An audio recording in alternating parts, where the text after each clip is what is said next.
Yan yung binasa natin kanina. And when he had opened the seventh seal, ikapitong selyo, there was silence in heaven about the space of half an hour. Nagkaroon daw po ng katahimikan sa langit. Ibig sabihin, sa langit, hindi tahimik. Sapagkat sabi ng scripture, araw at gabi, na ang mga anghel ay nagpupuri, sumasamba sa ating Panginoong Diyos. Pero may isang panahon na nang buksan ang ikapitong selyo, nang alisin ng Panginoon ang pangpitong humaharang sa aklat, nagkaroon ng katahimikan for the first time sa langit na nai-record ni Juan na minamahal na kalahating oras. At pagkatapos niyang makita na nagkaroon ng katahimikan sa langit ng half an hour, may nakita siyang 7 anghel na tumayo. Nakatayo sila sa harapan ng trono ng Diyos at binigyan sila ng 7 trompeta. Bawat isa sa kanila ay tag-isa ng trompeta. 7 angels, 7 trumpets, meaning tag-iisa sila, mga kapatid. Bawat isang anghel ay merong isang trompeta. At pagdating sa Revelation chapter 10, another angel ito. Hindi ito ordinaryong anghel. Kaya nga tinawag itong another mighty angel. Kung ang nakita ni Juan sa Revelation chapter 5 ay kagaya ng korderong waring sugatan. Ang ating Panginoon, nakita niya na kagaya ng kordero na waring sugatan. Pero nang ang ating Panginoon ay tumayo sa trono at kunin ang aklat sa Diyos Ama, siya ay naging leon. At mula sa pagiging waring sugatan na tupa, na maamong tupa, na inalay ang kanyang buhay, 2,000 taon ang nagdaan. Ngayon ay kagaya na siya ng tila ba isang makapangyarihang anghel. Pero hindi naman talaga siya anghel. Di ba? Kumbaga, ang description lamang ni Juan, sapagkat ito'y visions, nakita niya na merong bumababa.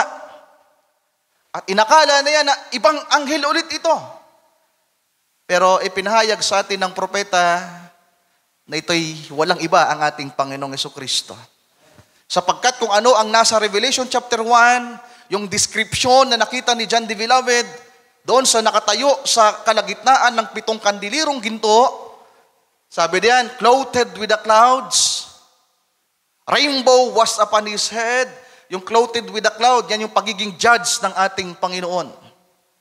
Alala niyo pa ba?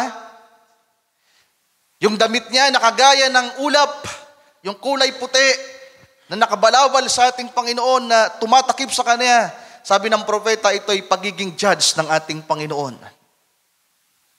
Kaya handa siyang humatol. At sa kanyang ulunan, sa kanyang ulo ay merong bahaghari na sumisimbolo ng kaniyang tipan, mga kapatid. At ang kanyang mukha ay kagaya ng araw. So, walang iba. Ang ating Panginoon ito, mga kapatid ko. Walang anghel na sinabi na kagaya, ang mukha nila ay kagaya ng sikat ng araw. Walang anghel na ganun. Kung kaya't ang another, akala ni Juan, ang akala niyang ibang anghel na makapangyarihan na bumababa mula sa langit ay inakala niyang anghel, pero nireveal sa atin na ito yung ating Panginoong Hesukristo. And his feet as pillars of fire. And he had in his hand a little book open. And he set his right foot upon the sea, and his left foot on the earth. So, ito ay may kinalaman sa pagbabalik ng ating Panginoong Hesukristo. Kaya nga, ang 7th seal, ito ay patungkol sa coming ng ating Panginoon. At pinag-aralan natin nung nakaraan na mayroong 3 bahagi ang kanyang muling pagbabalik na pangako. Appearing, may kakaroon muna ng appearing, at para saan ang appearing, mga mahal kong kapatid, yung unang bahagi? Para sa mga nobya ni Kristo na sasalubong sa Panginoon sa mga alapaap. At tinatawag natin yan na rapture.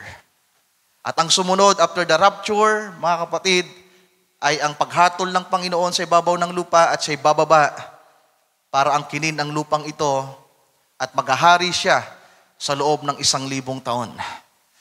Kaya nga yung pagtapak ng Panginoon sa tubig at pagtapak niya sa lupa, Sumisimbolo yan na anda na niyang angkinin ang lupang ito. Ang lupa ay sumisimbolo ng Gentiles, ng Hudyo, kaya nga meron silang promised land. At ang mga hintil naman ay kagaya sila ng tubig. Kaya dalawang tao ang paghaharian ng ating Panginoon pag siya ay naghari na sa ibabaw ng lupa. Ang mga Hudyo at ang mga hintil. Malinaw po ba? So may kinalaman ito sa pagbabalik ng ating Panginoong Hesukristo.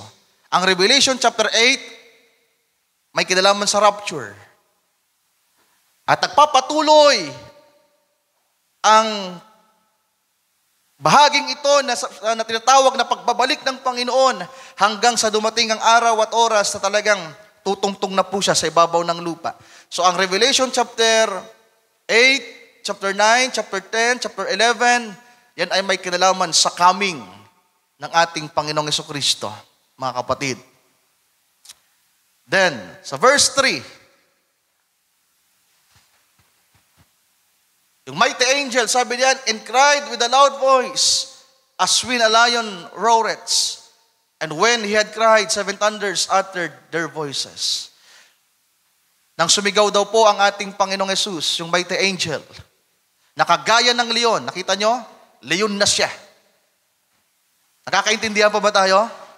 Tumayo na siya mula sa harapan ng trono sa Revelation chapter 5, kinuha ang aklat, tinanggal ang mga selyo, binuksan, nakita natin kung ano ang laman. Mga mahal kong kapatid, nabuksan ang lahat ng selyo. Siya'y bumaba, siya'y nagsalita, sumigaw ng malakas na tinig, nakagaya ng leon. At pagkatapos, mayroong 7 kulog na nagsalita.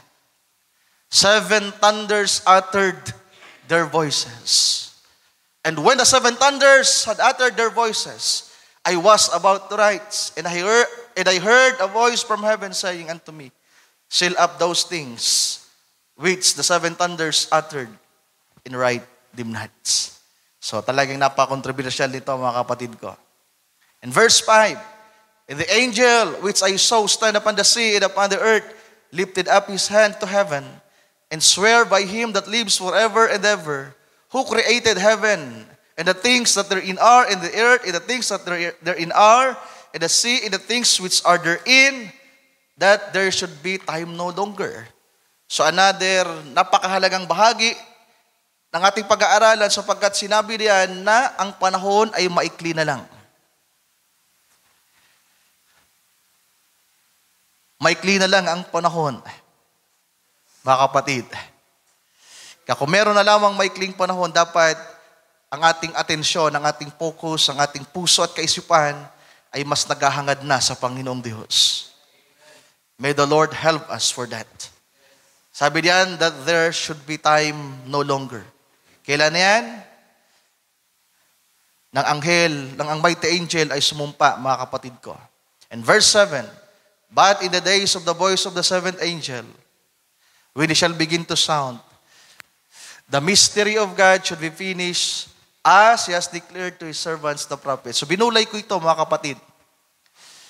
At salamat sa Panginoon sapagkat yung mga bagay na katanungan ko, sapagkat iba ang nakikita ng iba dito, lalong-lalo sa message, pag pinag-usapan yung when He shall begin to sound, the mystery of God should be finished, tila ba naging extreme tayo, naging extreme ako sa bahaging ito ng mga panahong nagdaan, na kapag sinabing when He shall begin to sound, at kapag tinagalog mo yan, kapag siya'y malapit ng umihip, ang hiwaga ng Diyos ay ganap na. Pero binulay ko ito habang nakapikit, nakakonsentrate sa Panginoon na nagbubulay, mga kapatid, meron pala itong proseso. When He shall begin to sound, nagpapatuloy, pakinggan yung mabuti, when He shall begin to sound, nagpasimulang umihip ang ikapitong anghel, it takes times. Hindi natin alam kung gaano katagal ang mga taon at panahon na ito ay nagpapatuloy sa kanyang pag-ihip until na maganap ang lahat. Parang halimbawa, si Brother Ryan, nang magpasimula si Brother Ryan na mangaral, naunawaan natin ng lahat. Ang tanong, tinapos nyo ba yung pinasimulan ko? Automatic, tatapusin niyo. Nasundan nyo ba? Nang magpasimulang mangaral si Brother Branham, hindi nangangahulugan tapos na. Meron itong proseso na mula nang magpasimula siya, hanggang sa pagpapatuloy, hanggang sa panahon natin, hanggang sa dulo, yung mensahe, hallelujah, mga mahal kong kapatid, ay nagpapatuloy hanggang sa ang lahat ng hiwaga ng Diyos ay maganap at matapos. So, hindi ko muna bibigyan ng diin yung bahaging yan, yung mystery of God, sapagkat merong 2 puntos dyan, at tinalakay na po natin ito ng mga panahong nakalipas. Okay. Thunders in the Bible. Review lang din natin ito sapagkat ng mga nagdaang panahon, meron akong PowerPoint na present na dito na ang title natin, The Utterance of the Seven Thunders. Balikan nyo na lang yung PowerPoint ni Brother Ryan. Meron tayong PowerPoint dyan, mga brothers, nandun sa Google Drive natin. Tingnan nyo, isearch nyo, The Utterance of the Seven Thunders, at babalikan lang natin yung mga ilang importanteng scriptures na nandun. Ano ba ang sinasabi ng Biblia about sa kulog? Maliban sa ito ay natural. So hindi na natin isasama yung natural. Kagabi lang, habang ako po ay nag-aaral, mga kapatid, gusto ko sanang i-record Gusto kong i-record yung audio. Sapagkat habang ako ay nag-aaral, walang patid yung kulog at yung kidlat. At ang lakas ng ulan. Hanggang sa makapasok ako sa bahay namin, 1:00, 2:00, talaga naman yung bintana lumiliwanag dahil sa kidlat. Sinong aware kagabi? Diba? Ang dami palang aware kagabi. Ang lakas ng kidlat. Ang kulog ay talaga namang dumadagungdong. Akala ko nga, lumilindol, mga kapatid ko. Tapos sabayan pa ng malakas na ulan. Kaya gusto ko sana i-record. Sabi ko, Panginoon, nagkataon lang ba ito? Habang inaaral ko muli, binubulay sapagkat ito ang topic namin na ganito. Sinasabayan niyo po ng natural phenomena na andyan talaga ang kulog na literal. So hindi na natin dadaanan ang kulog na literal masyado, mga kapatid ko. Tingnan natin kung ano ang sinasabi ng Biblia about sa thunders. So nagbago. Naiba dito sa natin siguro sa format ng laptop. So dapat kumpleto yan. Yung sa laptop ko, yan ay straight lang. Hindi nakahiwalay yung God. So baka merong ibang format dyan, merong mga words na mabago, ipagpaumanhin nyo, mga kapatid. So, ang una, it is the voice of God. Ang thunders ay pagpapakahulugan at inilalarawan daw po ito sa tinig ng Diyos. Sa Job chapter 40, verse 9, sabi diyan, hast thou an arm like God? Or canst thou thunder with a voice like Him? Psalm 77, verse 18, the voice of thy thunder was in the heaven. The lightnings lightens the worlds. The earth trembles and shook. So di ba? Kapag merong kulog at kidlat, in natural, mga kapatid, walang tao na kapag kumukulog at kumikidlat, masaya. Nung nakaraan lang, may sinira ko na isang tao na naliligo sa ulan, nakidlatan. Patay. So, ang kidlat kasi at ang kulog, magkasama yan. Kapag kumulog, automatic, ang kasunod yan, kidlat, mga kapatid. Another verse, Psalms 104, verse 7, di ko na ipapaliwanag yan, para di tayo nakapusin ng oras, dahil marami tayong quotation na babasahin. At thy rebuke, they flees. So, ang thunder, sabi diyan, at the voice of thy thunder, they hasted away. So, merong paralism, merong paglalarawan, pagtutulad, na ang kulog pala na tinig ng Diyos ay, ito'y rebuke, mga kapatid. Ito ay pagsaway. Ipinapakita na ito ay pagsaway ng Panginoong Diyos. At ang mga tao ay talaga naman kapag narinig nila ang kulog ay nahihintakutan sila.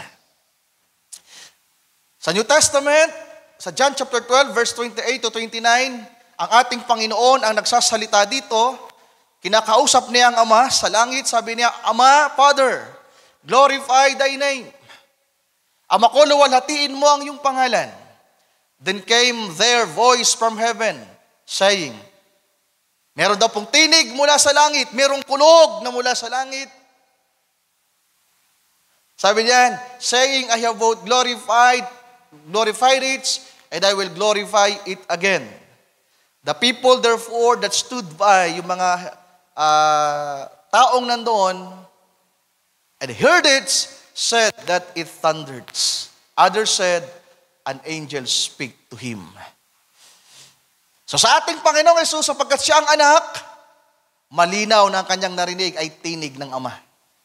Tinig ng Diyos, Ama. Kaya nga sabi ng ating Panginoon, ang tinig na ito ay hindi dumating para sa akin, kundi dumating ito para sa inyo. Ang alin? Niluwalhati ko na at muli kong luluwalhatiin pa. Bakit? May kinalaman ang kaluwalhatian ng Panginoon sa kaluwalhatian natin na mahayag sa mga huling araw na ito. Kaya sabi ni Juan, habang minamastad natin ang mukha ng ating Panginoon, isang araw magiging kagaya niya tayo. Hallelujah. So, ang thunders ay tinig ng Diyos, mga kapatid ko. Another, it signifies judgment. So ang thunders, ang ipinapakita nito ay paghatol ng Panginoong Diyos. Sa Exodus chapter 9 verse 23, in Moses stretched forth his rod toward heaven, and the Lord sent thunder and hail, and fire ran along upon the grounds, and the Lord rained hail upon the land of Egypt. So ito yung panahon na gustong palabasin ng Panginoon ng kanyang bayan sa bansang Egyptian or sa Ehipto, pero ang paraon ay ayaw silang payagan. Kaya anong ginawa ng Panginoon, mga kapatid? Hinatulan niya ang Ehipsyo at nagsugo siya ng mga kulog at ng mga, ano nga Tagalog ng hail?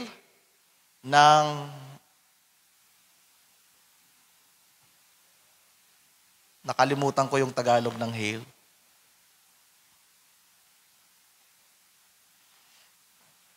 Yelo yan, yelo. Parang niebe yan. Pero sa Biblia sa Tagalog, anong Tagalog?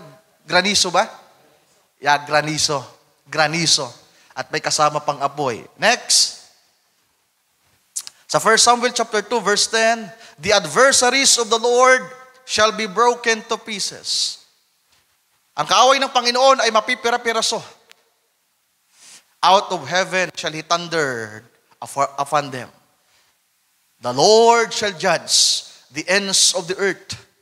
So nakita niyo, ang thunders ay para din sa kaaway at para sila ay hatulan. Mga kapatid, ang mga tao ay hahatulan sa pamamagitan ng kulog ng ating Panginoong Diyos. Pero at the same time, sabi diyan, He shall give strength unto His king and exalt the horn of His anointed. Alam niyo ba kung saan bahagi yan? Kung i-apply natin yan sa prophecy, kailan bibigyan ng kalakasan ng hari at papahiran? Sa panahon ng millennium. Daniel chapter 9. Di ba, merong 6 na folds ang 70th week of Daniel. At ang isa sa layunin ng Diyos kung bakit merong 7 sanglinggo ni Daniel ay para pahiran ang kabanal-banalan. At ang ating Panginoon sa panahon na yan ay magiging hari ng mga hari. Di ba? Kaya nga bago maghari ang ating Panginoon sa millennium, meron munang 7 vials. Ano yung 7 vials? Ang 7 mangkok ng kagalitan ng Diyos na ibubuhos sa lupa. At kapag ibinuhos ng Diyos ang 7 mangkok ng kanyang kagalitan, merong magaganap na Armageddon. At bago pa ang 7 vials, andyan ang 7 trompeta na nabasa natin kanina sa Revelation chapter 8 verse 2 na tumayo ang 7 anghel at tumanggap ng tag-iisang trompeta at nagpasimula silang umihip. At bawat pag-ihip nila merong nangyayari sa ibabaw ng lupa. Judgment ng Panginoon. So ang ganda, mga mahal ko kapatid, sana po nasusundan ninyo. Then, sa pagpapatuloy, another verse sa Samuel, sa Sa chapter 7 verse 10, and Samuel was offering up the burnt offering. The Philistines, isa sa mga mortal nilang kaaway. The Philistines drew near to battle against Israel. Itong mga Pilisteo ay lumapit sa bayan ni Israel para makipaggera. But the Lord thundered with a great thunder on that day upon the Philistine and discomfited them. And they were smitten before Israel. Amen. Kaya nga bago maganap ang paghahari ng Panginoon, mga mahal kong kapatid, muli siyang kukulog. Muli siyang kukulog. Hallelujah. At ang mga kaaway ng Panginoon ay mahihintakutan. At sasabihin nila, mga bundok, mga bato, tabunan nyo kami sapagkat dumating na ang araw ng dakilang kagalitan ng kordero. Ang kanyang mukha ay galit, mga kapatid ko, handang humatol. So, tingnan nyo, sa lumang tipan pa ay meron ng mga foreshadow para sa thunders na nasa Revelation chapter 10 na pinag-aaralan natin ngayon. Another, sa chapter 12, verse 17 to 18, may kinalaman sa pag-ani. Ibig sabihin, huling mga araw sa panahon natin. It is not with harvest today. Hindi ba't araw ngayon ng pag-aani? I will call unto the Lord, and He shall send thunder and rains, that ye may perceive and see that your wickedness is great, which ye have done in the sight of the Lord, in asking you a king. Sino kausap dito ni Samuel, mga kapatid? Ang mga Israelita.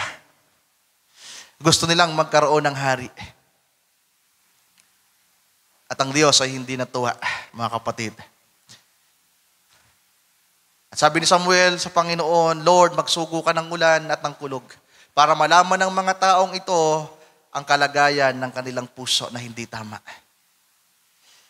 Kaya nga sa panahong darating, sa 7 years, mga kapatid ko, muling magsusugo ang Panginoon ng kulog, ng thunders, para ipakita sa mga Hudyo na mali ang kalagayan nila sa matagal na panahong nagdaan.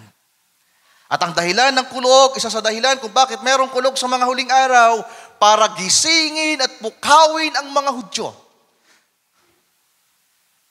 Para itama ang kalagayan ng kanilang puso, sapagkat ang pag-aaning ito, ang harvest na ito ay patungkol sa huling araw.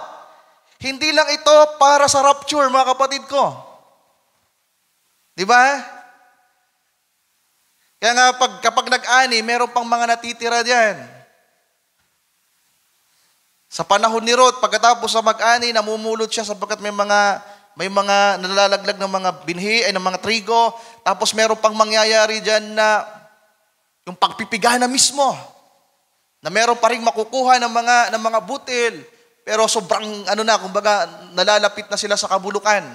At yan ay may kinalaman sa 7 taon na matitira na ang mga ito ay bagamat binhi, pero mga mamatay sila. So pasalamat tayo sapagkat kasama tayo sa unang naani. Kasama tayo sa tinatawag na first fruits, mga mahal kong kapatid. Hallelujah. So itong mga taong ito, ang mga Hudyo, ay pinadalhan ng Panginoon ng kulog at ng ulan para ipakita ang kalagayan ng kanilang puso. So Samuel called unto the Lord, and the Lord sent thunder and rain that day. And all the people greatly feared the Lord in Samuel. So na-imagine nyo ba? Na-imagine nyo na ba? Na isang araw na ang lahat ng mga Hudyo na matigas ang ulo ngayon ay mahihintakutan sa Diyos. At muli nilang makikilala ang Diyos ng kanilang mga magulang. Hallelujah.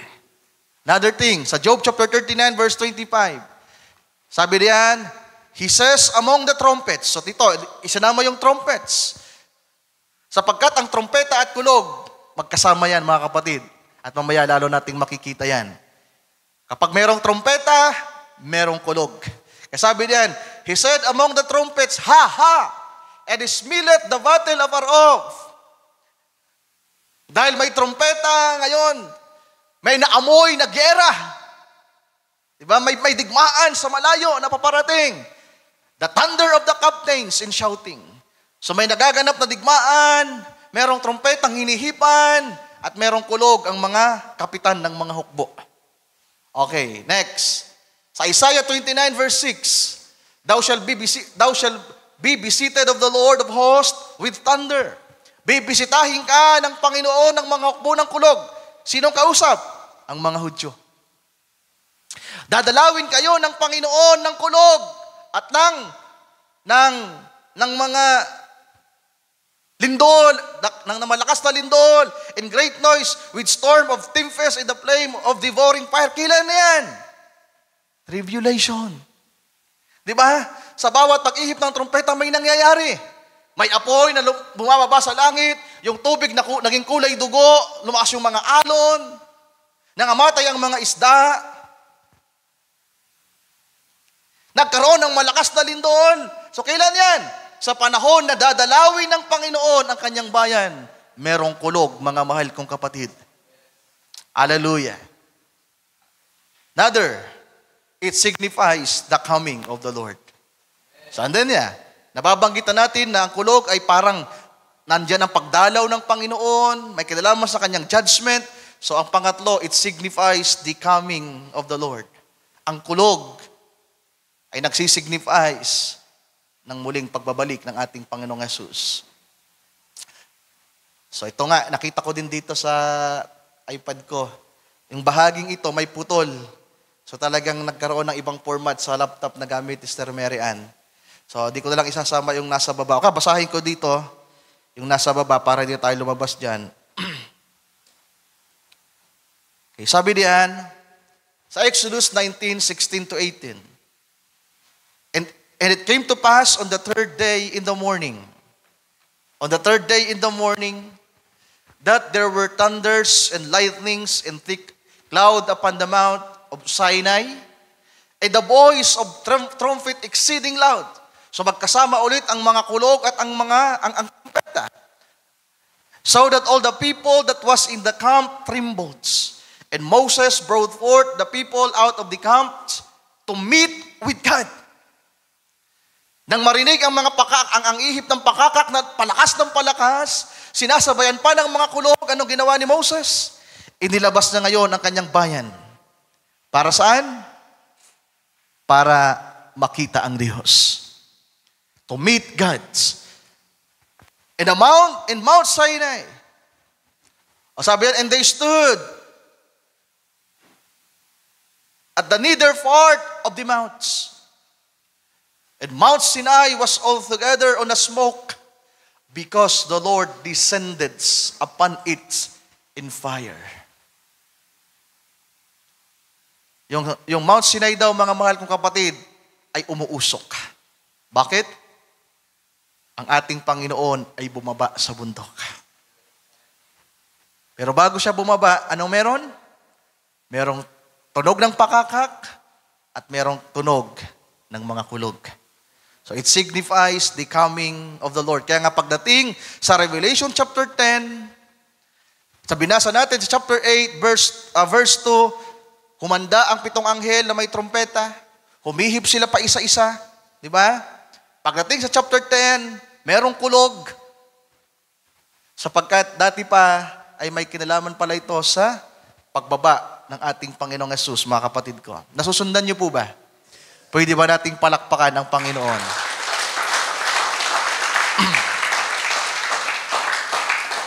Okay. Thunders according to the prophets. Not according to Brother Ryan, but according to the prophets.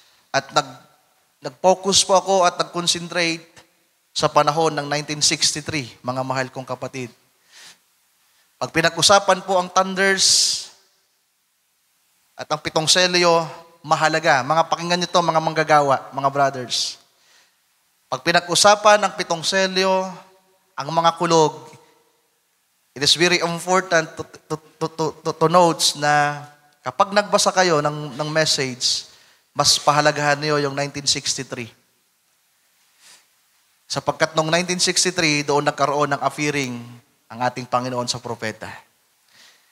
Bago ang 1963, nababanggitan ni Brother Branham ang 7 selyo, ang 7 kulog, pero hindi pa malinaw. Pero ibang bagay, nung ito'y i-reveal sa propeta, at naging malinaw sa kanyang ilang mga bagay, at ito ang kanyang ipinahayag sa iglesia. The thunders according to the prophets. Kanina, sa Bible, according to the scriptures, it is the voice of God. According to the prophet, it is also the voice of God. Sinusugan lang niya ang Bible. Sabi ng propeta sa kanyang pangangaral mismo na about sa selyo, March 18, sapagkat 7 araw ito na magkakasunod na nangaral siya ng 7 seals. Bawat gabi, kasi pinapangaral ito ng gabi, bawat gabi ay isang selyo. Sa first seal, sabi niya, now let us find the symbols. We found out what the thunder means. That's perfectly. We know that, see, the thunder was the voice of God when the seal opens. Malinaw po ba? The thunder was the voice of God when the seal is opened. Another, the thunder, remember, a loud clapping noise of a thunder is the voice of God. That's what the Bible said, a clap of thunder. So nagsusog lang po siya sa Bible. Pangalawa, kung sa Bible ay sabi doon, it signifies judgment, ganon din po ang pagpapahayag ng propeta. It signifies judgment.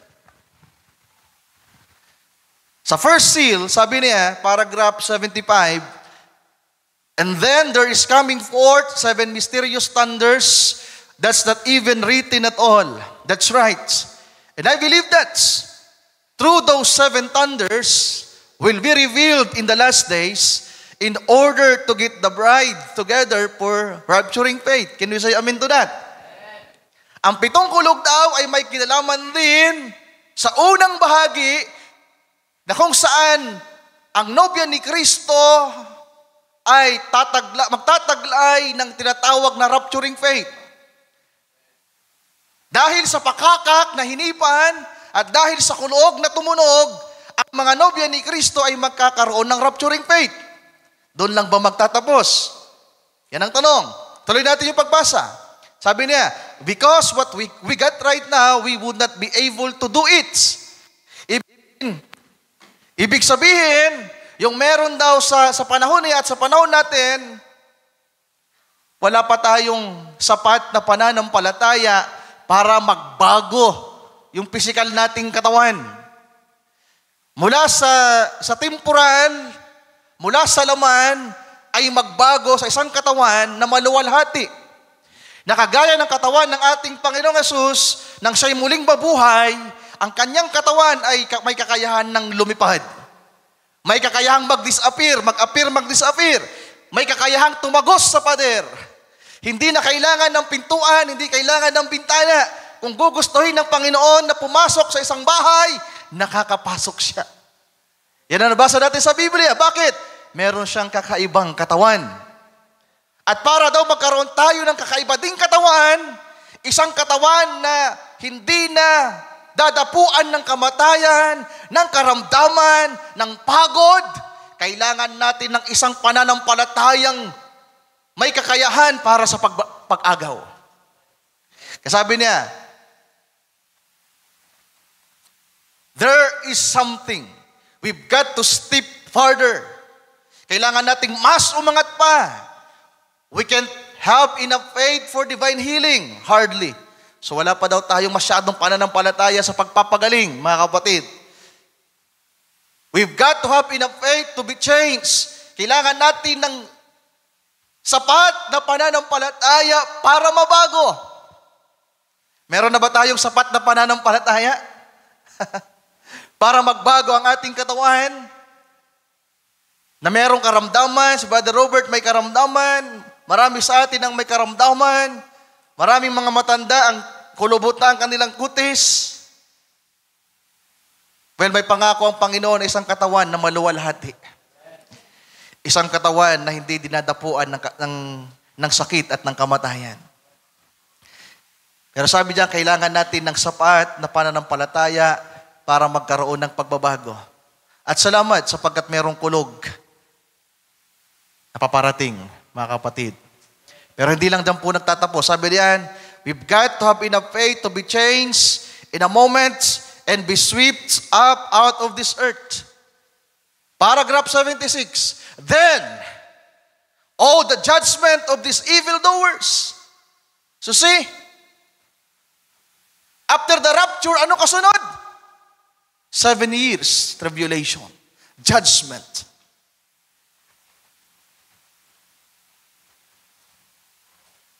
Yung pagitan ng rapture at ng 7 years tribulation o 7 years na matitira para sa mga Hudyo, sa mga Hintil, at sa mga makasalanan na naroon, mga mahal kong kapatid, halos hindi nga po gapapil yung pagitan. Sapagkat pagkatapos mismo ng rapture, the 7 years left, magsisimula agad. So ano meron sa 7 years? Judgment ito ng Panginoon sa mga maiiwan sa ibabaw ng lupa. Now see, down through the ages of the seals has been breaking until now the last seal is broken. And now as they have been watching in on those seals, in these seals, and just presuming what they were doing, now at the end of the ages, of the church ages, pagkatapos na po ng 7 kapanahunan ng iglesia, all these evildoers will take place and heat up in the tribulation. Kaya gusto ko sanang i-share to ulit sa Facebook ko O kaya i-message ko mismo kay pastor na kilala nating hindi na naniniwala sa rapture at nasa millennium na sila. Ano sabi ng propeta? Pag natapos na daw po ang 7 kapanahunan ng iglesia, yung mga makasalanan na ilinantad ng 7 selyo, di ba? Merong mga makasalanan na inilantad ang 7 selyo, bagamat kasama tayong nalantad doon, pero hindi lamang tayong inilantad ng 7 selyo. Pati yung Antikristo, pati yung mga nadaya at nandaya, inilantad ng 7 selyo sa bawat kapanahunan ng iglesia. Kaya ano sabi diyan, mga mahal kong kapatid, kapag natapos na daw ang 7 kapanahunan ng iglesia, lahat ng mga manggagawa ng kasamaan ay kukuhanin at dadalhin sila sa kapighatian. All of these evildoers of the 7 seals. Di ba? All of these evildoers of the 7 seals. Salamat, pinag-aralan natin ito noong nakaraan. Na yung nakasulat sa labas ay may kinalaman sa buhay natin. Tama ba? At hindi lamang pala tayo ang nandoon, mga kapatid, pati ang mga taong nandoon, andun sila. Inilantad ng Panginoon ang kanilang masamang gawain. Ano sabi niyan? That's been working mysterious in the church. Sa pagbubukas ng mga selyo, mga kapatid, inilantad din ng Panginoon ang mga gumagawa ng masama na gumagawa daw na tila ba hindi napapansin sa iglesia. Kaya nga sabi ni Jude, mga kapatid, ang kaaway ng Diyos ay nakapasok ng lihim. Madaya po ang kaaway. Hindi nyo naman malayan, pinapasok na kayo ngayon. Katabi nyo na. Sabi niya, sige, tulog ka. Kunti lang tayong adlib kasi ang daming inaantok. Sabi ng kaaway, umakyat din dyan kanina, baka pasilip-silip pa sa bintana, sapagkat espiritu yan. Hindi mo nakikita. Sige, Brother Jeremy. Sarap matulog. Tapos ang bigat ng likod mo. Nangangalay ka kasi di mo alam. Merong spiritong nandiyan. Yung mata mong papigit-pigit, parang gusto mo lang lagyan ng toothpick kasi ang bigat. Sabi nung pinapaypayang ka nung diablo, ng mga kampon ng demonyo, tulog. Tulog, brother, tulog.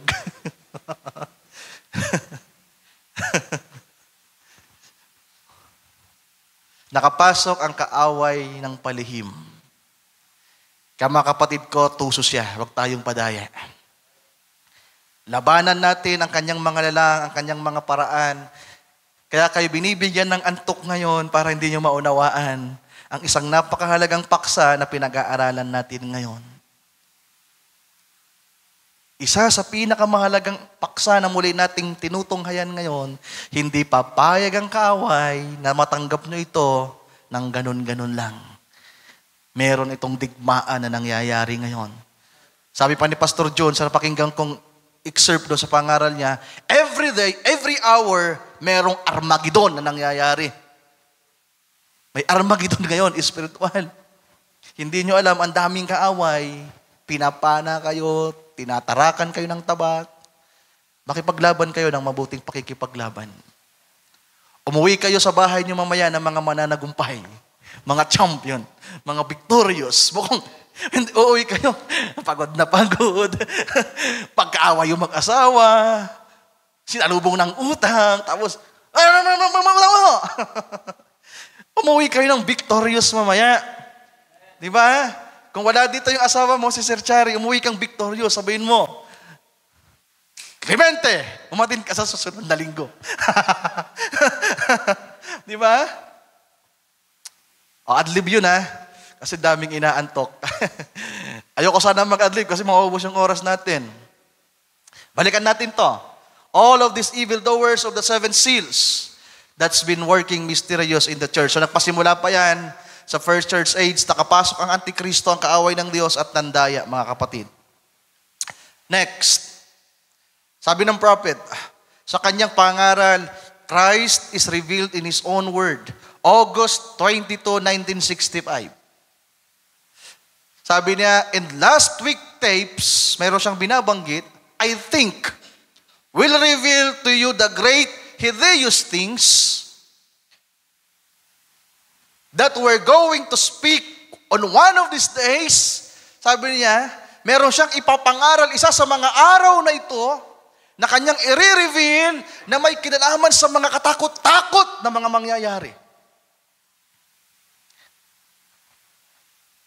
Sabi diyan, on this day, that we're going to speak one of these days when we can get a place sufficient. Ang alin? The pouring out of the vials and the seven thunders. Ikinunik ng propeta ang seven thunders sa seven vials. Nasundan niyo ba? Ano meron sa seven thunders? Ano meron sa pouring of vials? Hindi great things lang, hindi rapture lang, sapagkat it is the coming of the Lord. Ito ang kanyang pagbabaha muli sa lupa. At handa niyang bakahin, handa niyang puksain, handa niyang hatulan ang lahat ng makasalanan. Ano meron sa great hideous things na yan, mga kapatid? Anong mangyayari sa mundo bago ang millennium? World War III, nuclear war. Hindi natin alam kung ang mga asteroid may babagsak sa atin sa mundong ito, pero hindi papayagan ng Diyos na mayroong bato natatama sa lupa, nawawasak sa lupa, sapagkat 1,000 years pang maghahari ang Panginoon. Pero sabi ng Biblia, isa sa nilalaman ng bayal, malaking bato na babagsak sa lupa, na magkukos ng malakas na earthquake. Pero alam niyo ba kung para saan yung batong yon? Sino nagbabasa ng Biblia? Nang ibuhos ang ikalimang vials, the fifth vial, nagkaroon ng malakas na lindol, at ang tinamaan ng malakas na lindol ay ang luklukan ng halimaw. Ang luklukan ng halimaw, ang binagsakan ng Diyos ng bato, kaya nagkaroon ng lindol ng malakas, at sabi doon, hindi na makikita pa kailanman ang dakilang bayan na naghari sa ibabaw ng lupa. Pwede ba nating palakpakan ang ating Panginoon, mga kapatid? So ano yung meron sa great hideous things? 7 mangkok ng kagalitan ng Diyos. At ang pagpapatuloy ng 7 kulog. Nasusundan niyo po ba? Nasusundan po ba? I hope so, mga kapatid. Next. Sabi pa niya, another, sa the seventh seal. Now notice, when the 7 angels come forth to sound their trumpets, pakinggan niyo ito, napakahalaga nito. Now notice, when the 7 angels come forth to sound their trumpets, there was one thunder. Ibig sabihin, nang umihip daw po ang mga anghel na may pakakak, may isang kulog sa bawat pakakak. Brother Branham knocks on the pulpit once. Merong tumunog na isa. Ano sabi diyan? When Israel was gathered, there was a trumpet. Kailan yan? the beginning of the 7 years. Ang mga Hudyo muli nang bumabalik ngayon, mga kapatid ko. Pero bago magpasimula ang 7 taon na natitira para sa kanila, matitipon sila. All of them. Lahat ng mga Hudyo na nasa labas ng Israel, babalik po sa Israel. Magagather sila sa pamamagitan ng unang trumpeta. Pero wag niyong kalimutan na yung spiritual Israel nagkaroon din ng gathering. Sundan niyo ba? 2 Israel ang nagkaroon ng gathering. Ang isa ay inihanda para sa natitirang 7 years at ang isa ay inihanda para sa 7 taon ng kasalan sa langit, ng salo-salo sa langit. Kung ano daw po ang nangyayari sa Israel, ganun din ang nangyayari sa Iglesia. Dahil nagkaroon ng gatherings, ang Israel, nagkaroon din ng gatherings, ang nobya ni Kristo. Ang pagkakaiba, magkaiba sila ng lugar. Nagkaroon ng hipa ng unang trumpeta, nagkaroon ng gatherings ang mga Hudyo sa kanilang lupain. Para lahat ng mga Hudyo ay makasumpong ng biyaya sa kanilang lupain. Pero bago yun nangyari, kasabay noon, merong nangyaring sikreto na hindi alam ng marami na nagkaroon ng pagtitipon sa kalawakan, sa mga ulap. May mga nobya ni Kristong umakyat sa mga ulap, nagtipon sila sa mga ulap para salubungin si Kristo. Nagkakaintindihan ba tayo? Nanghipan ang unang trumpeta. Then ano sabi diyan? When time shall be no more. Kapag wala ng panahon, ang huling pakakak naman ang hihipan. So ipinakita pala dito ng propeta, mga mahal kong kapatid, na mayroong pag-ihip ng pakakak. Kaya yung term na last trumpet na minention ni Pablo sa 1 Corinthians, andito. Kapag hinipan po pala ang huling trumpeta, wala ng oras. Sino sa inyo ang gustong marinig ang pag-ihip ng huling pakakak? May nag-amin. Sino yun? Sino ang gustong marinig ang ihip ng ikapitong pakakak? Ayaw kong marinig yun. Time shall be no more na yun. Armageddon na yan. 75 days na lang ang meron diyan. Ang 45 days ay Battle of Armageddon, din ang 30 days ay Judgment Seat of Christ. Time shall be no more. Bakit araw na lang, mga mahal kong kapatid? Alam niyo ba yung ginawang panunumpa ng ating Panginoon sa Revelation 10:6? Ipinakita na yan sa Book of Daniel. Sa chapter 12, meron ng nanumpa doon. At sinabi mismo kung ilang panahon ang natitira doon. Di ba? Merong 1,260 days plus 75 days. So basahin nyo na lang. Pinag-aralan na natin yan doon sa 70 weeks of Daniel, yung mga araw na yan. 1,260 days, equivalent of 3.5 years. Pero merong madadagdag na 75 days, dahil yung 45 days, Armageddon, yung 30 days, ay Judgment Seat of Christ, then Millennium. Malinaw ba, mga kapatid ko? Sa ilan, malinaw. Sa iba, mag-review kayo. So, sabi niyan, kapag ang mga Hudyo ay magtitipo na, merong trumpeta, the first trumpets. When time shall be no more, the last trumpets, another thunder. Okay. According to Brother Branham, the thunders also, it signifies the coming of the Lord. Sabi sa first seal, but when he started to write those other 7 thunders, he said, don't write it. He had been commissioned to write everything he seen. But when the 7 thunders over in Revelation 10 uttered, he said, don't write them at all. They are mysteries. We don't know what they are yet, but my opinion, they will be revealed right away. And when it do, it will give faith for that rapturing grace for the church to move out. Amen. Yung unang bahagi. They never uttered for nothing. Remember, like the little drop of ink, everything is for a purpose. Everything is for a cause. But notice, the Creator uttered. And He heard this voice and He went to see. Sino ang nakarinig nung uttered, nung utterance? Sino ang minimission dito ng propeta? Si John the Beloved. Siya yung pinasulat kung ano meron sa kanyang makikita sa mga bagay na mangyayari at darating. Pero nang tumunog po ang 7 kulog, mga mahal kong kapatid, hindi ipinasulat kay John. Sabi ng propeta, kahit nga daw po simbolo, walang naisulat kung ano ang sinabi ng 7 thunders. Pwede sanang sabihin ni John, kung nakita niya, at sinabi ng 7 kulog. Another symbol ang ipapakita, pero walang simbolo. Ang sabi lang ng tinig, silyuhan mo ang sinabi ng 7 kulog.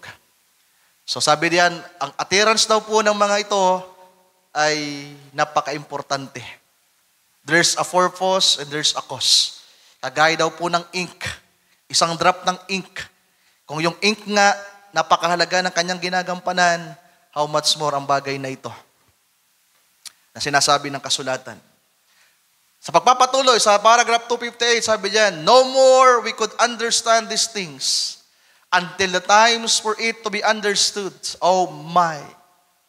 7 thunders of revelation. 7 thunders of revelation. May He show the bride how to prepare for the great translation of faiths. Sino ang magbibigay ng rapturing faith, mga kapatid? 7 tao ba? Sino ang inaasahan ni Brother Branham na maghahanda sa Nobya ni Cristo?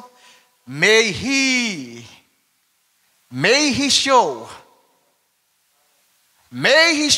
the bride how to prepare for the great translation of faiths. Si Kristo mismo ang maghahanda sa atin. Sapagkat ang kanyang tinig, ang tunog ng pakakak at ang nilalaman ng 7 selyo ay ganap na magiging lantad at hayag sa atin. Pwede ba nating palakpakan ng ating Panginoon, mga kapatid ko? Another. Kasi yung iba, namimiss-quote ito namimiss-quote ito, itong bahaging ito. 7 thunders daw ang magbibigay, ang maghahanda ng translation of faiths. Kasi may nakalagay dyan, oh my, 7 thunders of revelation. Tutuldok ay, anong tawag dyan? Anong tawag? Exclamation points. Ibig sabihin, napakahalaga naman kasi. 7 thunders of revelation. Hindi sinabing, may the 7 thunders. Hindi po ang 7 thunders ang magre-reveal, mga kapatid, si Kristo mismo. Ang ating Panginoon mismo maghahanda sa atin at magpapakita kung anong dapat natin gawin para sa dakilang paglipat na ito natin sa Kanya. Another thing, paragraph 391. Now do you notice, on the opening of the seventh seal, it's also in threefold mystery. This one I will speak and have spoke. That is the mystery of the 7 thunders. Anong nilalaman daw ng 7 selyo kapag binuksan? Ang 7 kulog. Malinaw ba? On the opening of the 7th seal, sa pagbubukas ng 7 selyo, may 3 hiwaga na nandito. Ang isa'y kanyang ipapangusap, ang isa'y ipinangusap na, at ito ay ang hiwaga ng 7 kulog. The 7 thunders in heaven will unfold this mystery. It will be right at the coming of Christ. Because Christ said no one knew when He would return. Alam nyo, itong puzzle na ito, mas lalo kong naintindihan, mga mahal kong kapatid. Yung ikalawang pagparito po talaga ng Panginoon, walang nakakaalam. No one knew. Even the Jews, the foolish virgin, hindi nila alam. Pero ang rapture, malalaman natin. Kakaintindihan ba tayo? Sapagkat ang mga nobya ni Kristo, ang mga anak ng Diyos, sabi ni Pablo, hindi madadatnan na kagaya ng magnanakaw. Hindi sila madadatnan na kagaya ng walang alam, madadatnan sila na kagaya ng isang kasintahang babae na pinangakuan ng kasintahang lalaki na sa ganitong araw, ganitong oras, magkikita tayo. Meron bang magkasintahan magkikita, walang alam yung isa? Magtatanan, no? Sabi natin, magtatanan na nga lang. O kaya meron silang date, magmi-meet sila, o kaya kasalan na mismo. Meron ba dito nakipag-date na hindi alam nung girlfriend mo, Brother Gideon, kung anong oras kayo magkikita at saan kayo magkikita? Hindi pwedeng ganon. Kaya ang no one knew, yung nasa Matthew 24 na walang nakakaalam, ay para sa mga taong maiiwan sa pag-agaw. Ang no one knew ay may kinalaman sa second coming po talaga ng ating Panginoon. Hindi ito patungkol sa rapture. Kaya kung babasahin ninyo ang Matthew 24, anong meron doon? Lahat ng mangyayari sa ibabaw ng lupa na may kinalaman sa 6 na selyo. Kaya sabi diyan, mga mahal kong kapatid, may mga taong hindi nakakaalam kung kailan babalik ang ating Panginoon. At ang 7 kulog daw, ang mag-a-unfold ng hiwagang ito, kailan? Sa ikalawang pagbabalik ng Panginoon after the rapture. Para saan ang 7 kulog? Not only for the rapture of the saints, it's also for the Jews and the Gentiles. Para ihanda ang paghahari ng ating Panginoon sa 1,000 taon. Hallelujah. Another, ito mahaba-haba ito, bibilisan lang natin. It's the third full, mga kapatid. Ang haba nito, siguro di ko na po babasahin ng lahat, beginning lang, kasi tingnan nyo, yan ang third full. Halos, ilang, 1, 2, 3, 4, 5, 6, 5 slides. So hindi ko na po ubusing basahin. Ibibigay ko na lang sa inyo yung screenshot nito or yung copy nito sa group natin. Yung 2:44 lang, basahin natin. All the host of heaven was silent for this half hour when the seventh seal mystery in the book of redemption was broke open. So kailan to pinangaral ni Brother Branham? Kailan niya to sinabi? The seventh seal. Pang-7 selyo na ito, mga kapatid ko. Kaya hindi to basta-basta. At nag-introduction siya dito sa 2:44, sa binabasa natin, yung nandoon sa Revelation chapter 8, verse 1, nakatahimikan sa loob ng kalahating oras. At ipinapakita diyan na may koneksyon ang seventh seal sa kalahating oras, nakatahimikan, at ang 7 kulog. Sa 2:50, kahit nga andyan, mababasa na natin, may mga kulog ng binanggit. Tungo tayo sa those 7 thunders that he heard thundered was forbidden to write. That's what the mystery is. Then binanggit ulit dito sa bahaging nasa 2:50, if it's so great, it must be included because it's got to happen. But when the 7 thunders, hindi niya itinuloy. Pero sa 2:51, now notice, when the 7 angels come forth to sound their trumpets, there was one thunder. When Israel was gathered, there was a trumpet. When time shall be no more, the last trumpet, one thunder. So binasa natin kanina yan, highlights natin. But here is 7 straight thunders, right in a row. 1, 2, 3, 4, 5, 6, 7. Perfect number. 7 thunders in a row uttered, making just 1, 2, 3, 4, 5, 6, 7 straight. Brother Branham knocks on the pulpit 7 times. 7 thunders uttered straight together like they were spilling out something. Alam niyo, na-imagine ko dito parang pitong back-up na isang kantang kinakanta na isa lamang ang lumalabas sa kanilang bibig at the same time. Sundan niyo ba? Hindi ito iba-ibang mensahe. At hindi ito iba-ibang panahon. Sapagkat nang magsalita ang 7 kulog, isang panahon, para daw silang nag-i-spelling lang ng isang salita. Naintindihan niyo ba? Halaba ba may 7 tao dito, sabay-sabay. Ako, si Brother Joshua, si Brother Jeremy, si Kuya Randy, si Jongjong, si Brother Joshua, 7 kami. Sabi, paki-spell nga ng grace. Sabay-sabay tayo. In 3, 2, 1. G, R, A, C, E, E. Ulitin nga natin. Mali yata spelling natin. Brother Joshua, di tayo makakasama sa rapture. Grace na lang, mali spelling natin. Ulitin natin. Yung binanggit ko, Joshua, Jeremy, Kuya Randy, Jongjong, Apat, Joshua, John D. and Brother Christian. Gusto mo kasama sa rapture? Brother Christian? O, tayo kayong 6. Tayo kayo. Pampalis ng antok. Tayo kayong anim. Sabay-sabay tayo ha. Alam mo ba ang spelling ng grace, Brother Christian? Tingnan yung bibig nila ha. In 3, 2, 1, sabay-sabay tayo. Grace. And 3, 2, 1, go. G-R-A-C-E. Ulitin natin. G-R-A-C-E. Narinig nyo ba? Same time, same message. Ganyan daw po ang 7 kulog. Makakaupo na kayo. 7 thunders. Naintindihan nyo ba, mga mahal kong kapatid? Para daw silang nag-guess feeling ng isang bagay. Ibig sabihin, sabay-sabay ito. Sabi ni Brother Branham, they uttered straits na hindi kagaya nung sabi na doon na yung selyo pa isa-isa, pero ang thunders na ito ay they uttered once. At kailan ito nangyari, mga kapatid? Nang buksan ang ikapitong selyo. Sapagkat ang ikapitong selyo at ang 7 kulog ay konektado sa isa't isa. So di ko na po babasahin. Binanggit dyan ni Brother Branham yung first full, yung patungkol sa healing, yung vibration. Yung second full, binanggit dyan. Yung discernment of the Spirit. Hindi natin babasahin. Dito sa 263. But you remember, when He took me up there and said, this is that third full, and no one will know it. And Sabino Canyon, isa itong karanasan ng propeta, sapagkat hindi niya po alam ang kanyang gagawin. Nakakita siya ng pangitain at hindi niya alam ang kanyang gagawin, kaya pumunta siya sa disyerto. Pumunta siya sa bundok, umakyat siya sa bundok, nanalangin sa Panginoon.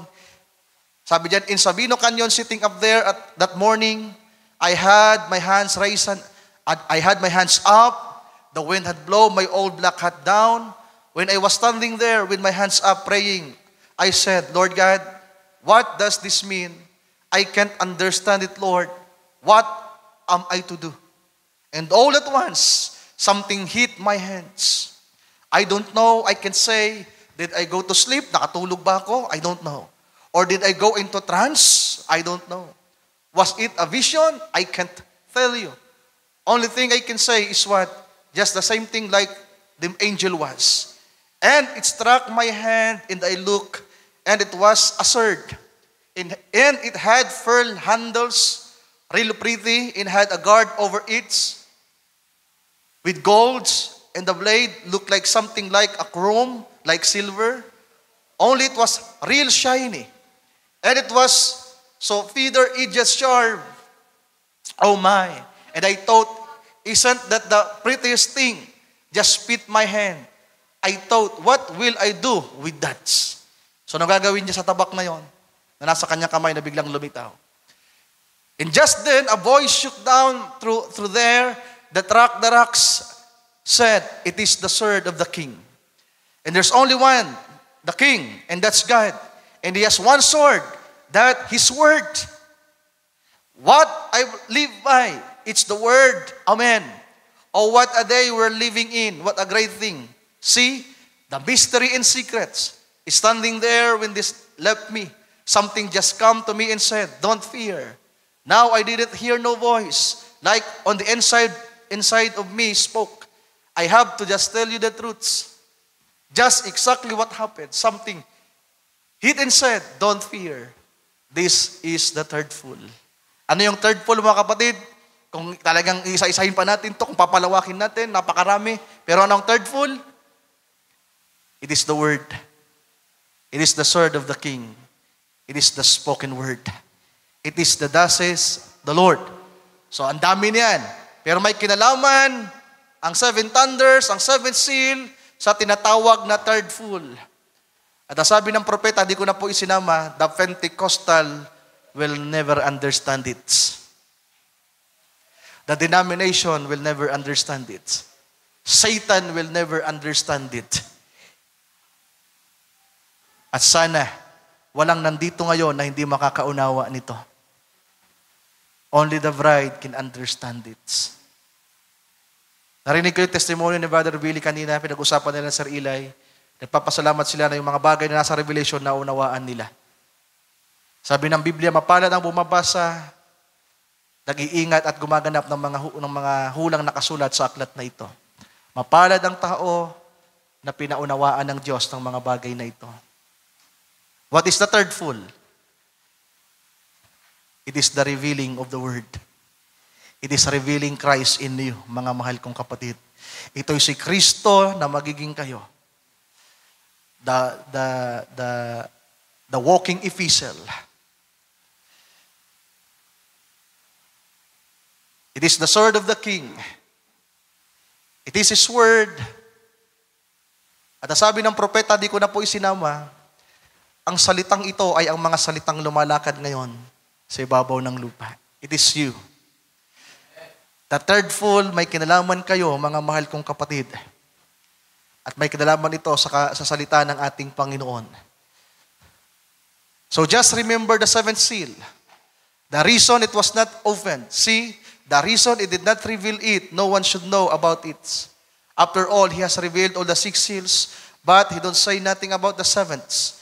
And the end time seal, the seventh seal, the end time seal, which is the seventh seal, when it starts, will be absolutely a total secret according to the Bible.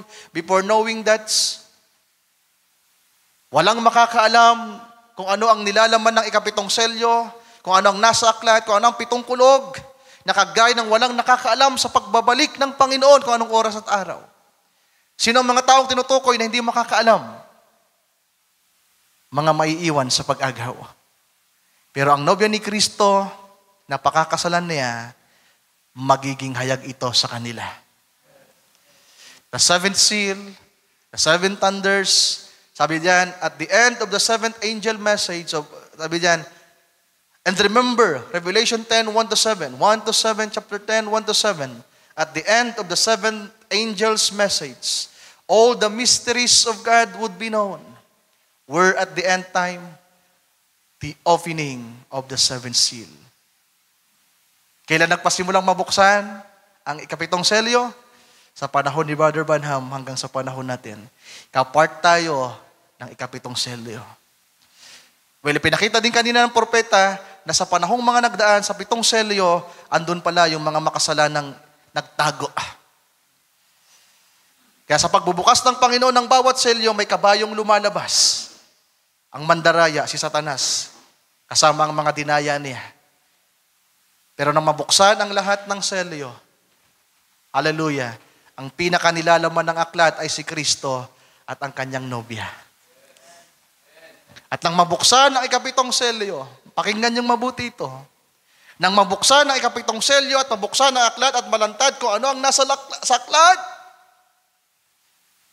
hindi lamang ito yung appearing ni Kristo sa nobya sa pag-agaw, kundi nang mabuksan ang aklat, mga kapatid ko. Revelation 19, si Kristo nakasakay sa puting kabayo na merong korona at merong tabak na magkabilaan ay talim at ang kanyang suot na damit ay may nakalagay na hari ng mga hari. Panginoon ng mga Panginoon, ang salita ng Diyos, bumababa. It is the coming of the Lord, nakikita ng mga tao na hindi nila akalain na dumating ang Panginoon sa araw na yon, bumababa siya na nasa kanyang likuran ang mga laksalaksang banal. At habang bumababa ang Panginoon, kasama ang mga laksalaksang banal, ang dalangin ng mga tao ay kamatayan. Kamatayan ang ipagpipray ng mga tao, mga kapatid. Pero sabi ng Biblia, ang kamatayan ay tumakas sa kanila. Dahil kahit yung mga patay ay bubuhayin muli para hatulan ng Panginoong Diyos. Ang mga foolish virgin, ang mga Hudyo ay bubuhayin ulit para hatulan ng mabuting paghatol. Mabuting servant, inalay niyong buhay niyo, hindi kayo nagpatatak sa halimaw, pumasok kayo sa kaligayahan ng inyong Panginoon sa 1,000 taon na paghahari. Pero sa mga makasalanan, ano sabi doon? Ilalagay ng Panginoon sa kalaliman. Kasama si Satanas na ibinilanggo ng Panginoon sa loob ng halos 1,000 taon. Dalawang paghatol, pero merong dalawang karanasan. Yung isang paghatol, the judgment seat of Christ, para hatulan ng mga matuwid na makapasok. At yung isang paghatol ay para manatili sa kalaliman, sa Hades, ang mga kaluluwa na makasalanan. We're at the end time. the opening of the seventh seal. Ang reality ng pagbubukas ng 7 selyo, bagamat binuksan ito sa pangitain na nakita ni Juan noong 96 AD, pero in reality, mga mahal kong kapatid, yung revealing nito at yung fulfillment ay sa panahon natin. Pwede ba nating palakpakan ang ating Panginoon? Ang sabi pa ng propeta, hindi ko na po isinama, kapag ang mga anak ng Diyos ay nasa maluwalhating kalagayan na, nataglay ang bunga ng Espiritu Santo, the nine fruits of the Holy Spirit, from love, peace, joy, hanggang sa lahat, meekness, di ba? Temperance, yung siyam na kaloob ng Espiritu Santo. Kapag ito ay nandun na sa mga mananampalataya, ano sabi ng propeta? Kapag nalantad ang buhay na ito, kapag nabuksan ng 7 selyo at tabadha ang buhay ng mga nobya ni Kristo, ano sabi ni Brother Branham? It is the thunder. It is the thunder that will crush the devil. Nabasa niyo ba yan? I-search mo nga, Sir Marian. Ang buhay ng mga mananampalataya ng nobya ni Kristo na taglay ang 9 gifts, 9 fruits of the Holy Spirit. Ito ang kulog na wawasak sa kaaway ng Diyos. It is the thunder, Sir Marian, tayo magtatapos. It is the thunder that will crush the devil. Brother Chad, tulungan mo nga, Sir Marian. Kapag ang mga mananampalataya ay taglay na ang pag-ibig, o kung hindi man, i-share ko na lang sa group. Kadalasan ganun naman. I-share ko na lang sa inyo sa group. Ang buhay ng mga mananampalataya na nasa kalagayang maluwalhati, taglay ang kaloob ng Espiritu Santo, ang bunga ng Espiritu Santo rather, ay ang kulog nasisira sa kaaway.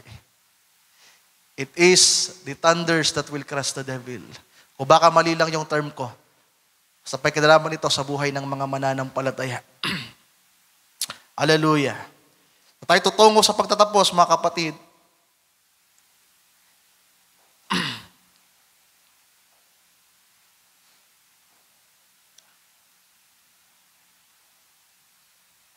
Tungo tayo sa huling bahagi. Ba't tayo gumana? Sir Mary Ann, naklik mo ba? Okay. Needs a prophet to reveal it. So, babasahin ko na lang. Ang oras hindi na magpapahintulot. Haba pa rin. It was in the end time period that the 7 thunders of Jesus came forth. Ano sabi ng prophet? Pakinggan nyo ito. It was in the end time period that the 7 thunders of Jesus. Yung pong sabi mismo ng propeta, sa kanyang sulat, sa kanyang pangaral, the Laodicean Church Age, panahon nating kinabubuhayan. Ito'y sa huling mga araw at ang 7 kulog ng ating Panginoong Yesus, it is the 7 thunders of Jesus came forth. So napakalinaw na ito'y 7 kulog ng ating Panginoong Yesus. What was those thunders?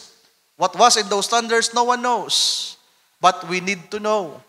And it will take a prophet to get the revelation because God has no other way of bringing out His scriptural revelation except by a prophet.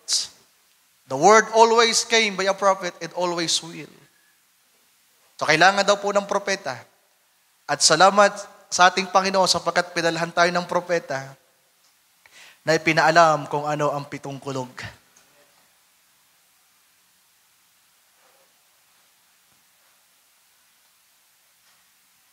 Ipinaalam kung ano ang meron, inireveal sa atin kung ano ang nilalaman ng 7 selyo.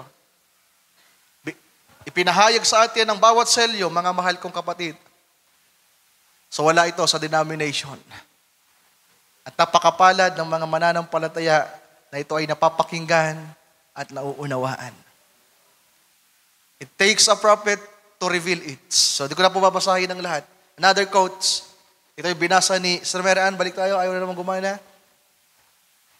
Ito yung binasa ni Pastor Nestor nung nakaraang pagdalaw niya.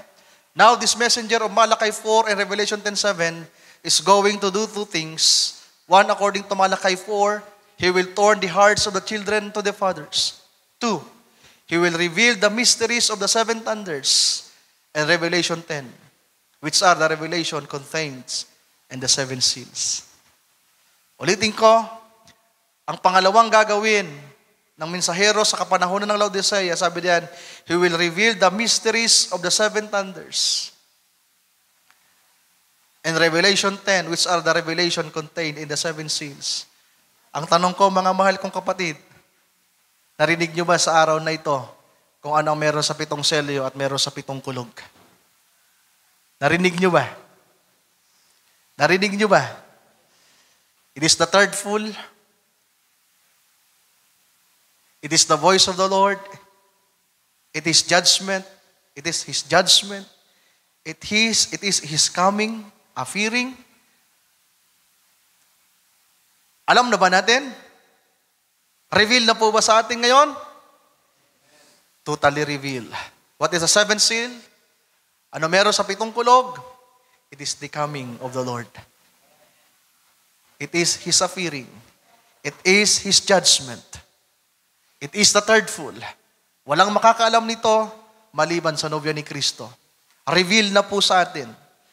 Ang kinakailangan na lang natin sa mga huling araw na ito, maranasan natin. Maranasan ang pag-agaw at maranasan ang ikalawang pagbabalik niya sa ibabaw ng lupa, nakasama tayo. It is all revealed by the prophet in our days. At wala siyang sinabi, mga mahal kong kapatid, na ito ay 7 tao. At ang panghuli natin, it is a solemn warning. Pakinggan niyo ito, a solemn warning about thunders. Isa sa sinabi ng propeta sa 4th seal, and when anybody thinks that he has those 7 thunders, if it don't confer with the rest of the word, there's something wrong. It's got to come, thus says the Lord, the third fool. For this is the book. This is the revelation of Jesus Christ in its entirety. Narinig niyo ba? Sino man daw na nagsasabing meron siya ng 7 kulog. Kapahayagan ng kung ano merong 7 kulog. Pero kung hindi ito magmamahal sa salita, there is something wrong. Sapagkat ito, ang 7 thunders ay ito ang kapahayagan ni Jesucristo. It is He. Kaya nga, nang buksan ang 7 selyo, nalantad ang aklat, sinong nakita natin? The manifestation, the revealing of our Lord Jesus Christ, mga kapatid. Another solemn warning ng prophet. Now someone said, well, the 7 seals, then Brother Branham, that will be revealed in the last day, some great mystery, how we get closer to God. Sabi niya, may nagsabi sa akin, Brother Branham, ito bang 7 selyo na ito, na i-reveal sa mga huling araw, ay hiwaga ba ito na magpapalapit sa atin sa Diyos? Sabi niya, no sir, it can't be. Whosoever shall take one word from this Bible or add one word to it, his part will be taken from the book of life. Another, ito na lang may nagtatanong din kay Brother Branham, may nagsasabi pala sa kanya, to 74, pinangaral niya ito 1964, may nagsasabi sa kanya, Brother Branham, ganito, ganyan. Ang sabi, nung nagsasabi sa kanya, sa 277 na lang tayo, and he said, well, would not them 7 thunders blasting out, won't that be a revelation be give to some men? Ito ba, ang 7 kulog ba na kumulog, na umalingaw-ngaw, ito ba'y kapahayagan na ibibigay sa mga tao, to some men? Sabi niya, I said, no sir. It would be adding something to it or taking something from it. It is all revealed in there. And the 7 seals opened up the revelation of what that was. What it was. See, it's still in the Word. It is Jesus. You see, you can't get out of that Word. It won't leave the Word. And God's Spirit will never leave the Word. It will stay right with the Word, blinding some and opening the eyes of others. It will always do that. Ang iba ay mabubulag, pero ang iba naman ay mabubuksan ang kanilang mga mata. It is a solemn warning, mga kapatid. Hindi daw po ito kapahayagan sa mga huling araw na tatamuhin ng ibang tao. Some men. Ang kapahayagang ito ay ibinigay ng Panginoon sa propeta sa huling araw. and He revealed it unto us. He revealed it unto us. Ang kailangan lang natin ay hintayin ito na mangyari. Amen. So what is the revelation of the seventh seal and the seven thunders? It is the coming of the Lord. Ito ay ang kahalagan ni Kristo kasama ang kanyang nobya. At may kinalaman nito sa paghatol na gagawin ng Panginoon sa mga taong may iwan. It is the voice of God. It is His judgment. Hallelujah. It is the coming of the Lord, mga mahal kong kapatid. It is His word, the third full. At ang third full ay ang nobya ni Kristo. Tayo ang salitang lalakad sa ibabaw ng lupa. Nakukulog. Our life will thunder out and the enemy will crush out. Sabi nga doon, mga kapatid, sabi pa ng propeta, ang demonyo, si Satanas, hindi niya kayang dayain ito. Hindi niya kayang gayahin ito. Kaya nga hindi ipinaalam sapagkat hindi niya kayang gawin ito. Even Satan himself, nag-aabang siya kung ano meron sa ikapitong selyo, sa pitong kulog, ano ang malalantad. Ang malalantad ay maluwalhating nobya ni Kristo na maghaharing kasama niya. Sabi ni Brother Branham, yung vibration, yung healing nagagaya. Yung discernment nagagaya. Yung kaloob ng Espiritu nagagaya. First full, second full nagagaya. But the third full will never be copied by the devil. Bakit? Ito ang buhay ni Kristo na malalantad sa buhay ninyo. At hindi yon kayang gawin ni Satanas, mga kapatid. Sapagkat ang buhay na yon, ang kapangyarihan na yon, ay para lang sa inyo. Purihin ang ating Panginoon, ating isang palakpakan, mga kapatid ko. What is the revelation of the seventh seal and of the seven thunders? It is the voice of the Lord. It is His judgment. It is His coming from rapture hanggang sa paghahari niya sa loob ng 1,000 years. It is the third full. It is the bride of Christ. Amen. Reveal na po ba sa atin anong ikapitong selyo? Sarado pa ba? Bukas na. Reveal na ba? I hope so. Ang kailangan natin ay fulfillments. Ito ang tatlong lupi ng pitong selyo. Opening, revealing, and fulfilling. At andito tayo sa pangatlong, mga mahal kong kapatid, fulfilling. Na-reveal na sa atin. I hope na-reveal po sa atin sa araw na ito. Ang topic natin, the revelation of the seventh seal and the seven thunders. At sana po, naunawaan natin sa araw na ito. Let us all stand, mga kapatid. Minsan pa isang malakas na palakpak sa ating Panginoon. Hallelujah.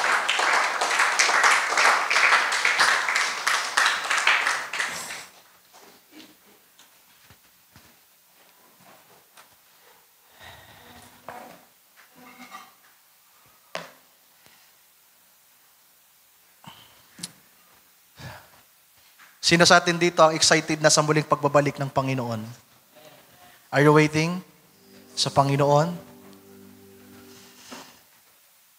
Manalangin tayo ng manalangin, mga kapatid. Sabi ng ating Panginoon, kapag alam ng isang tao kung kailan darating ang kanyang Panginoon, maghahanda siya. Magbabantay siya, mananalangin siya. Sapagkat ayaw niya na madatnan ng Panginoon na wala siyang ginagawa.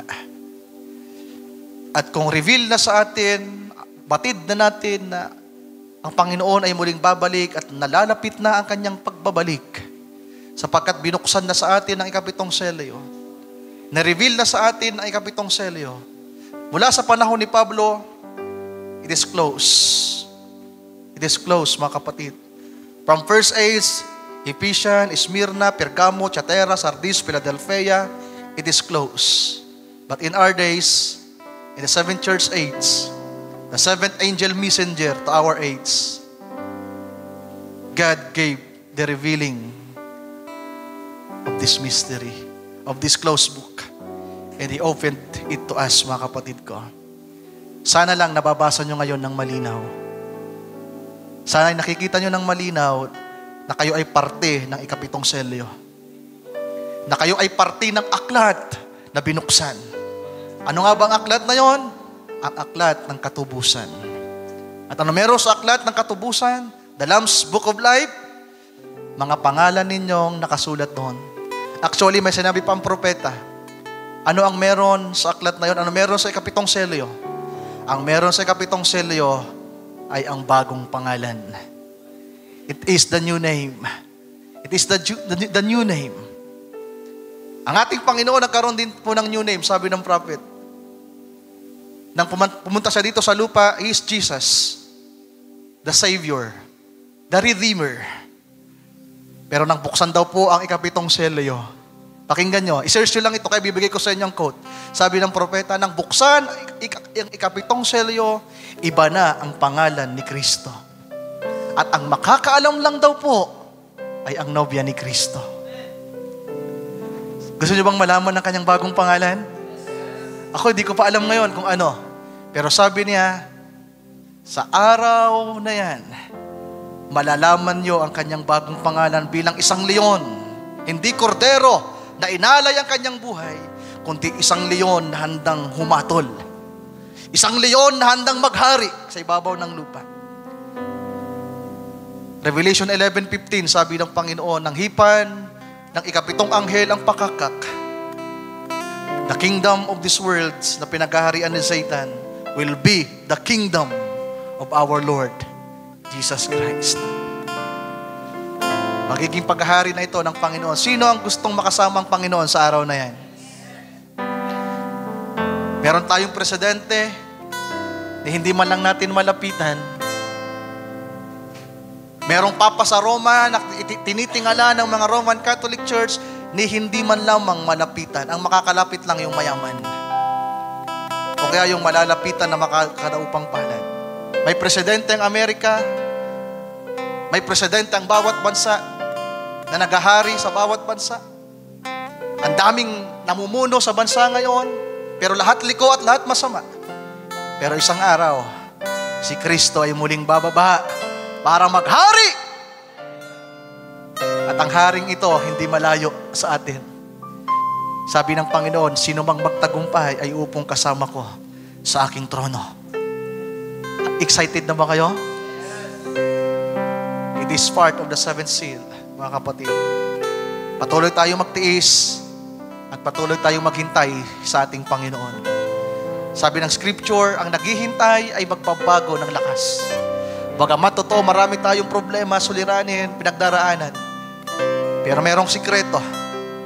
Ang naghihintay sa Panginoon ay nagbabago ang kanyang lakas. Ito ang ating pag-asa. Habang dumaranas tayo ng mga suliranin, ng mga karamdaman, lagi mong iisipin, darating na siya. Maghahari na siya. Darating na siya, maghahari na siya. At ang puso mo ay lalakas. Ang puso mo na nag-aalinlangan ay lalakas. Kaya sabi ni Pablo, magpalakasan kayo ng mga salitang ito. Si Kristo na umakyat muli sa langit ay muling bababa na merong sigaw, may tinig ng arkanghel at may pakakak ng Diyos. At ang mga nangamatay kay Kristo ay unang bubuhayin at tayo na nangatitira. Hallelujah! Kasama ng mga binuhay. Babaguhin ang ating mga katawang pisikal patungo sa isang katawang maluwalhati na hindi kayang saklawan ng batas ng law ng gravity ng earth, ng universe. Aangat tayo. Kaya nyo bang umangat ngayon? Pero isang araw aangat tayo. Just wait for the promise. Awitin nga natin yung ikinanta ni Brother Billy kanina. Kinanta ko to nasa Facebook ko to When we all get to heaven, pero yung solemn sermon, yung one day, tama ba? Yung isang awit na makabago, yung kinanta ko to at i-share ko sa Facebook. One day you will make everything new. Pati pangalan natin bago na rin. Alam niyo ba yon? Sabi ng Bible, sa Revelation chapter 2, ang magtagumpay ay bibigyan ng bagong pangalan. Kasi yung Ryan, pag nabanggit yung Ryan sa langit, ay yung manloloko yun. Yung sugarol yun. Yung magaling yun sa sugal, bilyaran, basketball, volleyball, tong-itso, at pusoy dos. Si Ryan. Kaya kapag naglalakad ako dyan, ang tawag sa akin ng mga tao, Ryan! Pusoy dos tayo. Pero wala nang Ryan doon. Wala na ring Regina doon. Wala nang Joshua doon. Kasi lahat ng meron sa pangalan natin na-identify kung ano tayo sa lupa. Ang kaibahan natin sa Panginoon sapagkat pag sinabi mong Jesus, nang siya'y magkatawang tao, si Kristo ay nabuhay na sinusunod ang kalooban ng Ama. Pero tayo, ang ating pangalan ay may bahid ng kasamaan. Kung si Kristo ay nagbago ang pangalan, mga kapatid ko, lalo tayo. Bibigyan tayo ng batong puti, sabi doon. Merong batong puti na ibibigay sa mga magtatagumpay. Doon sa batong puti, may nakasulat, a new name. Na ang makakaalam lang ay ang tumanggap. A new name, written. Gagawin niyang bago ang lahat. Awitin natin ito. Tayo mananalangin ng maikling panalangin nila sapagkat ang oras ay hindi na magpapahintulot. Pagtsagaan nyo ng konti, mga kapatid. Awitin natin ito mula sa puso natin na may pagpapasalamat sa Panginoon at pag-asa. Tulungan nyo ako mga backup. One day you will make everything new, Jesus. One day you will bind every walls. Amen. The former things shall all pass away. Yes. No more things. Thank you, Lord. One day you'll make sense of it. Lahat magiging malinaw na. Lahat maunawaan na. Wala nang mga katanungan. Wala nang pagluha. Wala nang karamdaman. Every anxious thought left behind. No more fear. Wala nang pagkatakot. Hallelujah. When we all get to heaven, what a day of rejoicing. Sinong nais makita ang Panginoon sa araw na yan? Taas ang kamay! Taas ang kamay! Na gusto makita ang Panginoon sa araw na yan? Hallelujah! When we all see Jesus, we'll see. Minsan pa, when we all get to heaven, yes, Lord. When we all